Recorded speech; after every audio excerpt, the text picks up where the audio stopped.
మీ అందరికి కూడా ముఖేష్ అంబానీ అనే పేరు తెలియని వాళ్ళు ఎవరు ఉండరు కదా. ఎందుకంటే చిన్న పిల్లోడిని అడిగినా చెప్తారు ముఖేష్ అంబానీ అంటే ఎవరు అనేది. ఎందుకంటే దానికి అంతటికీ ఒకటే కారణం, మన ఇండియా మొత్తంలో కూడా అత్యధిక సంపద కలిగిన వ్యక్తి ఎవరన్నా ఉన్నారంటే అది ముఖేష్ అంబానీ మాత్రమే. అయితే మరి అతనికి ఎంత సంపద ఉంది ఇప్పటి వరకు, మరి ఈ సంవత్సరంలో ఎన్ని లాభాలు వచ్చినాయి, దాని తర్వాత అతను రోజుకి ఎంత సంపాదిస్తూ ఉంటాడు, అలాగే అతను గంటకి ఎంత సంపాదిస్తాడు, అలాగే అతను నిమిషానికి ఎంత సంపాదిస్తాడు అనేది తెలుసా మీకు? అయితే మరి ఇంత సంపాదన గురించి తెలుసుకునే ముందు ఫస్ట్ ఆయనకి ఏ రంగాల్లో ఆయన ముందున్నాడు అనే దాని గురించి చూద్దాం. అయితే మనం ఒకసారి కనుక ఆయన కంపెనీస్లో చూసుకుంటే ఆయనకి ఎన్నో రంగాల్లో ఉన్నాయి. అటువైపు టెలికాంలో చూసుకున్నా, లేదంటే పెట్రోలియంలో చూసుకున్నా, లేదంటే ఇటువైపు డిజిటల్లో చూసుకున్నా, లేదంటే ఫైనాన్స్లో చూసుకున్నా, ఇలా చాలా రంగాల్లో కూడా ఆయన ముందుకెళ్తా ఉన్నాడు.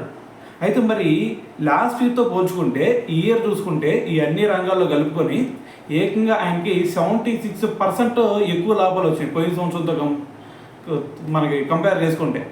మరి ఇంత లాభాలు వచ్చినాయి కదా. అయితే ఇప్పటి వరకు ఆయన సంపద ఎంతో తెలుసా?